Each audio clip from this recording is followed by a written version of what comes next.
Mexican, Salvadoran and Guatemalan officials seemed very upset because President Trump is ending DACA, the popular program that Obama used to flood us with illegal immigrants. Mexico's Deputy Foreign Minister, Carlos Sada, said that Trump's decision created anxiety, anguish and fear. Yes, it strikes fear in the Mexican government, who will have to take responsibility for their own citizens instead of having Americans subsidize the 625,000 Mexican citizens. There are 800,000 that will be deported.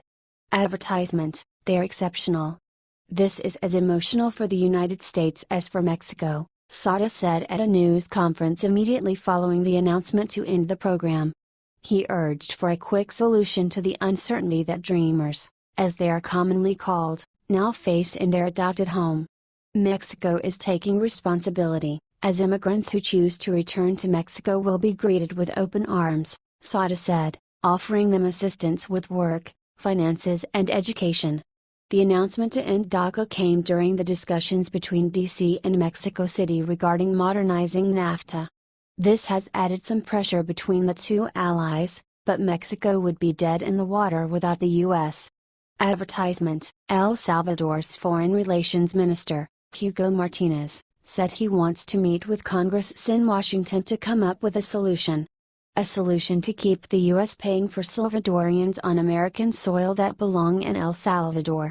It's a worrisome situation. We will be lobbying to have legislation as soon as possible that opens a way out, that opens a bridge for the beneficiaries of DACA, Martinez said. Guatemala's Foreign Relations Ministry believes that their consulates in the U.S. will aid the DACA recipients in the U.S. They don't want their citizens to be forced back into their nation. It's all a ploy to keep the U.S. taking care of their citizens. Mexico is the only nation who seems to be stepping up to take care of their own citizens now that they have no choice. The rest of Central America is fighting for the U.S. to keep these illegals. What do you think if the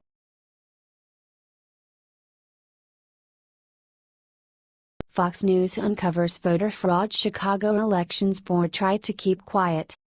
The head of the Chicago Republican Party is claiming the city reported thousands more votes cast than voters in the 2016 election, sparking a battle with Chicago officials who call the allegations overblown. This story first broke by the Chicago City Wire after the Chicago GOP filed a Freedom of Information Act with the Board of Elections in Obama's hometown. The board released the list of voters. The website tallies 1,115,664 votes cast. The information received from the Board of Elections said that there were 1,101,178 total voters. How can there be more votes cast than people registered to vote?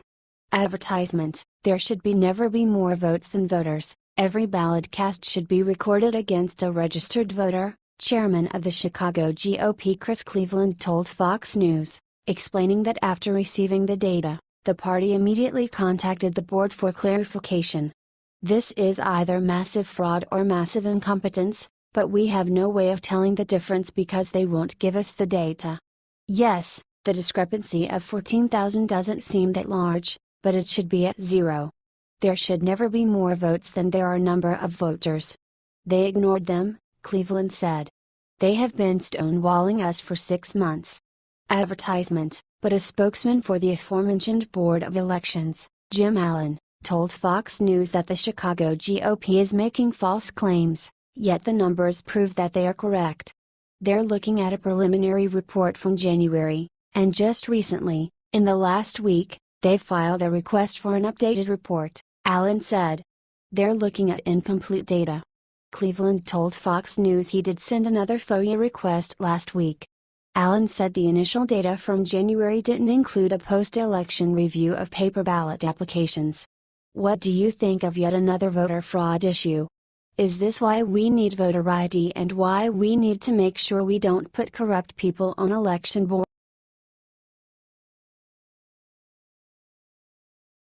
Trump humiliates Obama after Barack opens big mouth about DACA decision. The Daily Mail has the details on an important breaking story about DACA, deferred action for childhood arrivals. After cowardly former President Obama lashed out at President Trump for his plan to end the unconstitutional program, Trump hit back hard, issuing a statement that reassures critics and puts Obama in his place. Trump humiliates Obama yet again. It's become something we're used to hearing daily by now. Let me be clear, Obama's place is not in the White House. Obama's place is sitting on his couch watching TV and staying out of the way while the real adults get to work, led by President Trump.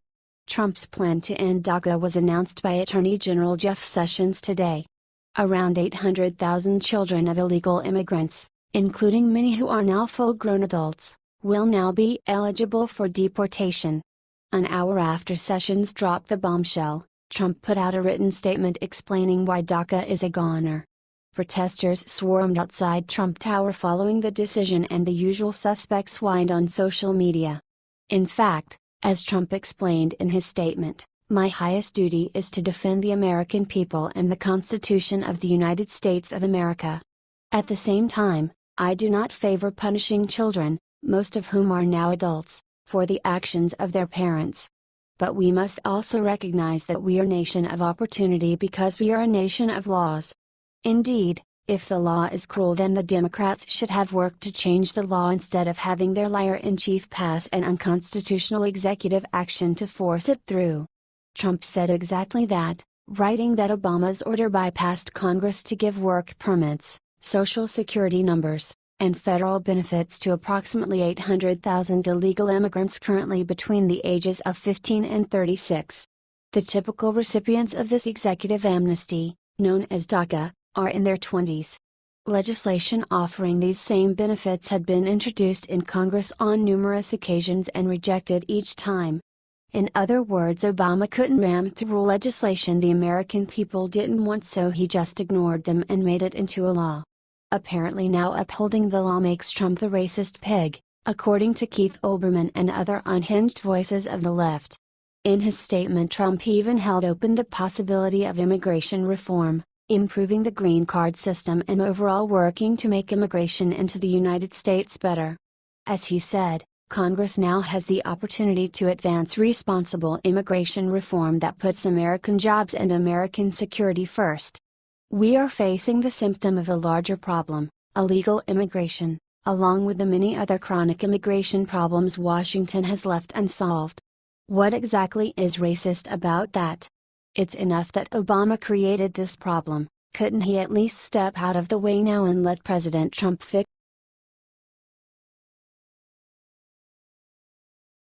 Sarah Huckabee Sanders shuts down liberal reporter with brutal lesson on Constitution.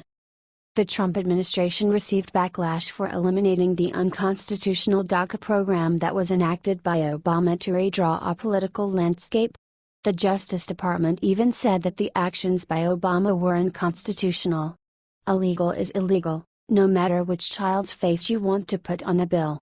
Then a reporter had the gall to ask Sarah Huckabee Sanders why Trump hasn't written any laws. "The legislative branch, not the executive branch, writes these laws. This is the bedrock of our constitutional system, which I took a solemn oath to preserve, protect, and defend." Advertisement. In June of 2012, President Obama ignored Congress. He gave work permits, Social Security numbers, and federal benefits to nearly 1 million illegal immigrants. He skipped the law and decided what was best without Congress, but when Trump doesn't write a law, this reporter is upset. Never mind the fact that presidents don't write laws. In referencing the idea of creating new immigration rules unilaterally, President Obama admitted that "I can't just do these things by myself," and yet that is exactly what he did, making an end run around Congress and violating the core tenets that sustain our republic. At today's White House briefing, Sarah Huckabee Sanders was pitted against one reporter who didn't want to give her any slack. Advertisement. The president basically told Congress to do this, but he hasn't written any legislation similar to how he approached. This set Sanders off. This reporter doesn't quite understand how things work in D.C. You'd think a reporter at a WH briefing would, but not with today's liberal media.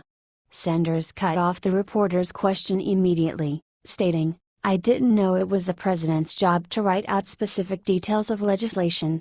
The reporter rephrased the question, asking whether Trump was going to reach out to allies in Congress to introduce the legislation and work closely with Congress to determine how to go about the issue.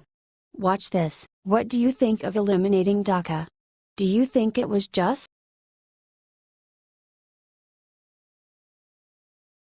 Steve Harvey reveals disgusting names liberals called him after he met with Trump. Steve Harvey famously met with President Trump at Trump Tower after Trump's historic win. Many people met with Trump because Trump wanted to hear from all sides on every debate. Trump came in trying to unite, not divide the nation, and it is a sad day that the liberals refused to give him a chance. Advertisement. Sadder still is what the liberals did to anyone who dared even meet with President Trump. Such is their hatred for him and apparently for democracy itself. Now on a promotional tour to plug his latest show, he currently has 6 shows on TV, he finally revealed what happened to him after he met with Trump. This interview was conducted by The Hollywood Reporter and this is an edited version. Advertisement. HR. Earlier this year, you met with then-President-elect Donald Trump. Contorts his face. Why are you making that face? Steve Harvey. I didn't see that coming. Jesus. HR, see what coming? Steve Harvey, the backlash? It was so vicious that it really threw me. I was being called names that I've never been called, Uncle Tom. A coon. A sellout. Because I went to see this man? Which only happened because my business partner got a call from the Obama transition team, who said that the Trump transition team would like to set up a meeting. The Obama team said they thought it would be a good idea because the president is encouraging dialogue. And I have a relationship with Obama. We're friends. So I say, okay, cool. Now, here's the crazy thing, I'm supposed to be on a boat for my 60th birthday, so my wife says, Steve, just take off, and skip the meeting. You'll meet with him some other time. God, I should have listened. HR. What did you and Trump discuss? Steve Harvey, we talked about golf for 20 minutes. And then I told him, Mr. President, I'm going to be honest with you, I didn't vote for you. I campaigned very hard for Hillary Clinton. And I said, the problem was that we made a lot of mistakes in the campaign. We were playing checkers and you all was playing chess. But now that you're here, you're the 45th president and I'm going to help you. He wants to know how. So I say, you've appointed Ben Carson as the head of housing and urban development, and I've got keys to a lot of cities around this country from the years of performing that I've done. I can get an ear to them really quick and find out what their real needs are. Yeah, I'll keep closing schools in the cities. Why don't we take those schools that are closing, put some HUD money in them, and reopen them as vision centers and teach STEM and computers and coding? If you connect me with Ben Carson, I can help him with that. A few minutes later, he had Ben Carson on the phone. HR, anything come of it? Steve Harvey, I've been to HUD twice. I've met with Dr. Carson and we're actually trying to get it started. We've had meetings, and now we're just waiting on the final notes. We have several teams in place. Hopefully before the year goes out, we'll be making the announcement about the first Vision Center.